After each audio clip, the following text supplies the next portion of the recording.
especially if you join the right company and if you join the right CEO or managing director, which is the owner. The key to it is when you look for a position, you have to ensure that he is the owner of the company. I have been very privileged for most of my life. I do not know how it came to be that way, but I have been working for some of my country's top billionaires and millionaires who have been listed on the Forbes list of some of the richest billionaires in my country. If you think about it, in Asia, our currency, for example, my country's currency is 5 times lower than the US dollars against the US dollars, and they are listed on the Forbes list of the richest billionaires in my country according to US dollar billions.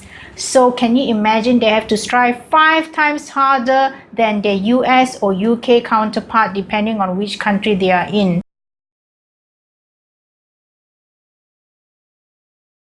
Hi everyone, I decided to make this video based on the fact that I have been working as a personal assistant for most of my working life.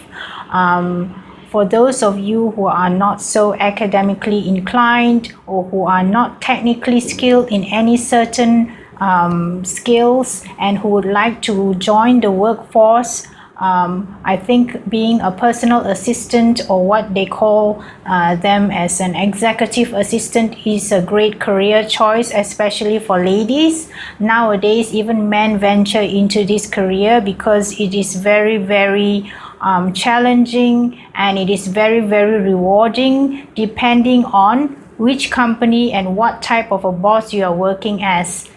Now, when I first started out as a secretary, I was working in Singapore after I managed to finish my college and my secretarial and business administration studies in Australia. I went back to Singapore to study, to gain working experience within one of the most challenging countries and fast-paced countries in the world. As you know, it is one of the most economically sound country in the world, with a service almost second to none. So that gave me a very good working experience and background. But during that time, I was only working within a hotel or within a bank to a head of department. So that really did not prepare me for what I was going to come across towards the main part of my career. When my mother brought me back to my country, seeing that I was living alone in Singapore, and I am so glad she did so, because for the most part of my life I have been away from her, studying overseas and working overseas, and that was a very valuable time for me, because I was then able to live with her and to be able to work in my own country. So okay, to cut the story short, if you would like to look for a very stable and well-paying job, some of the most well-paid PAs or executive assistants have salaries ranging up to 6 figures per annum, and it is a very highly respected job, as not what has been portrayed in movies or TV series, where the secretary is coming into the office wearing a low-cut dress, or is like sitting down there like a vase of flowers.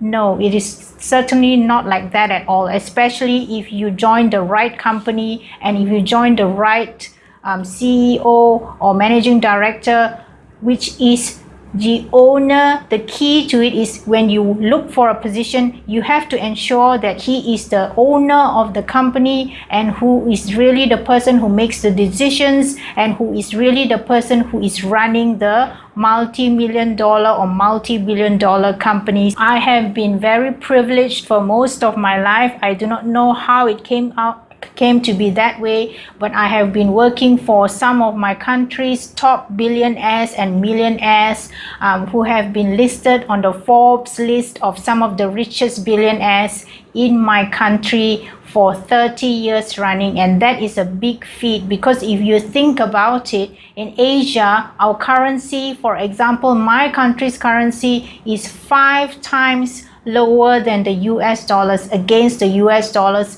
and they are listed on the Forbes list of the richest billionaires in my country according to US dollar billions.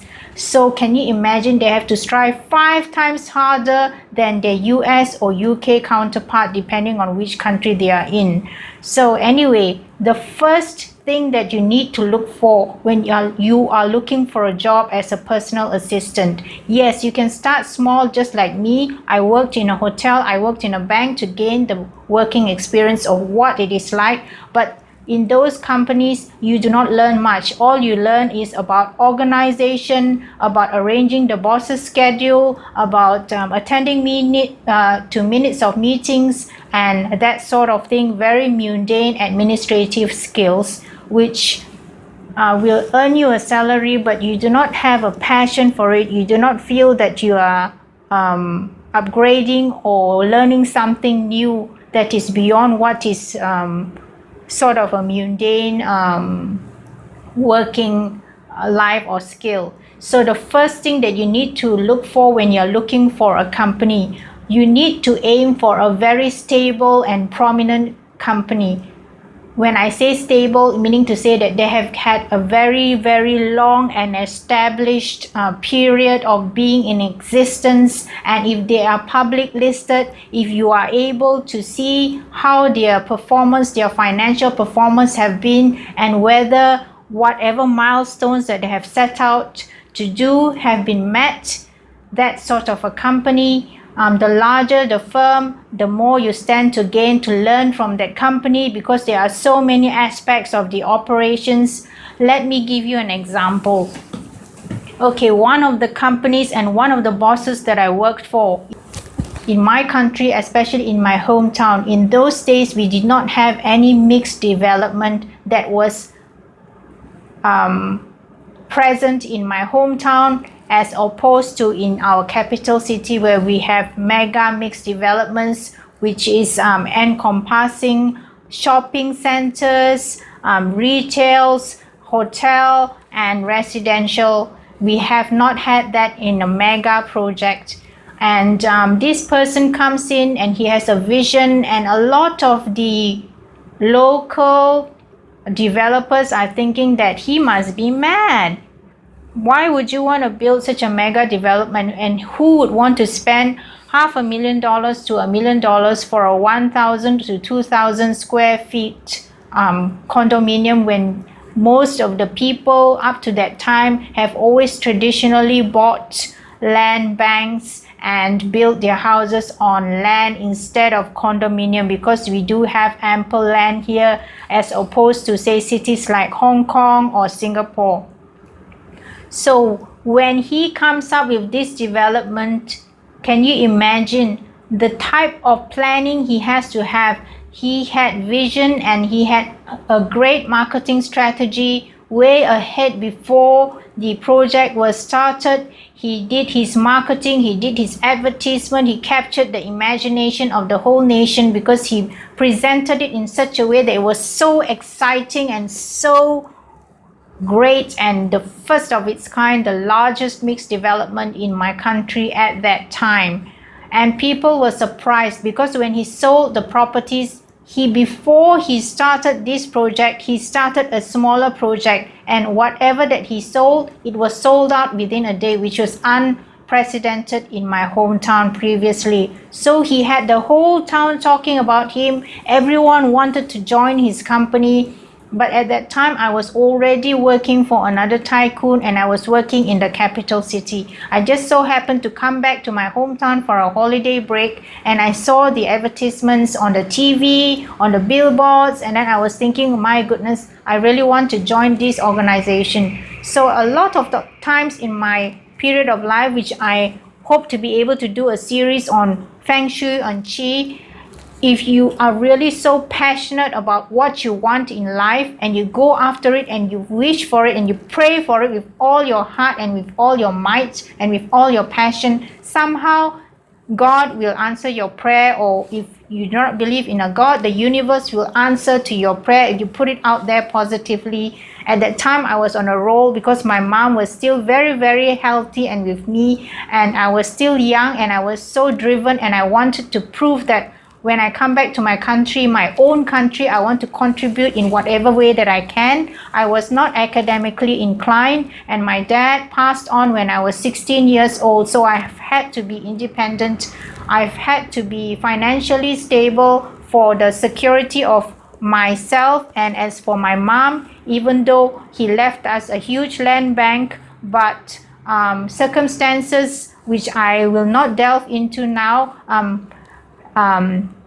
made me want to fight and to prove myself, being able to provide for myself and being able to do so in a job that is highly respected and in a job that will give me satisfaction. Because the key to not only joining a large firm, the key to working for a great boss and great entrepreneurs and tycoons, their vision and the way that they treat people is totally different from, let's say, even if you were to work for a company. If, let's say, you are working for a vice president of a bank or a vice president of a hotel, so what? At the end of the day, no matter how fancy their title is, they are still, at the end of the day, just earning a salary just like yourself.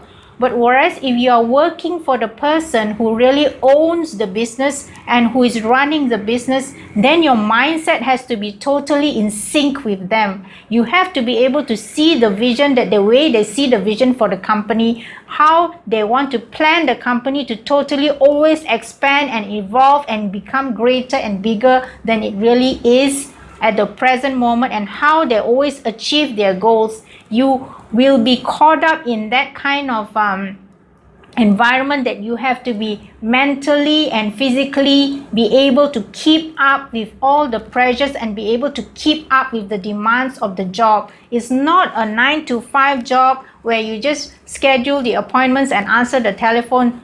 That is not the job of an executive assistant. You have to be able to be very well versed in the operations of the whole company and the different entities, because if he asks you to follow up with a head of the division, or if he asks you to sit in the meetings, you have to be able to know what each division head is doing and how they are all performing. Because sometimes if he's busy, he will just say, call so and so, and then can you please follow up with him whether this has been done.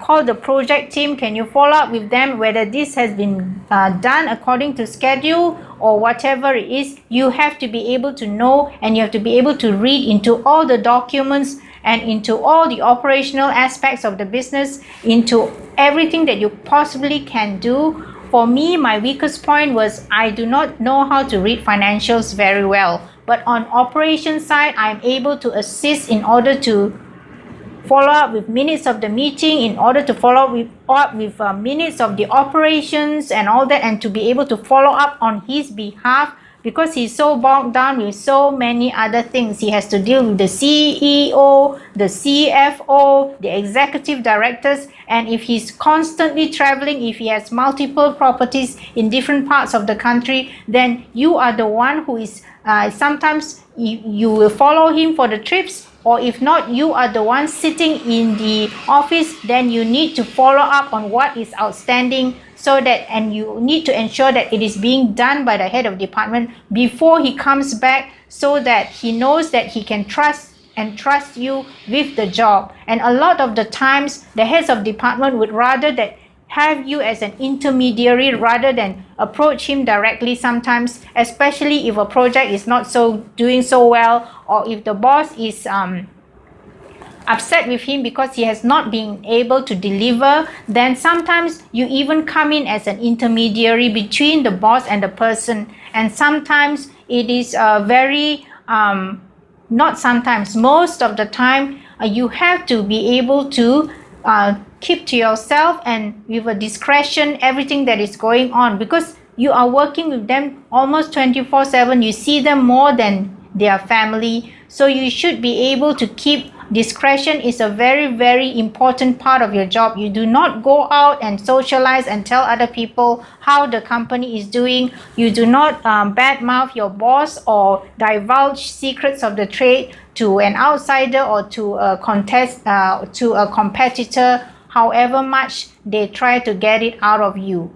So when you're working for these big companies or with these big bosses, it actually enhances your earning potential for your future employment. It actually enhances your resume. Because at the end of the day, you need to be able to keep on evolving. You need to be able to earn more, because at the end of the day, the main point of the job is that you want to earn more. You want to be a better, you want to enhance your skills. So for me, even though I have worked for some of the country's top corporate leaders and they have offered to me positions within the company to run an operation, for me, I have always enjoyed being the right hand of my boss. I really enjoy that. So you really need to enjoy your job, and you really need to be so passionate about it.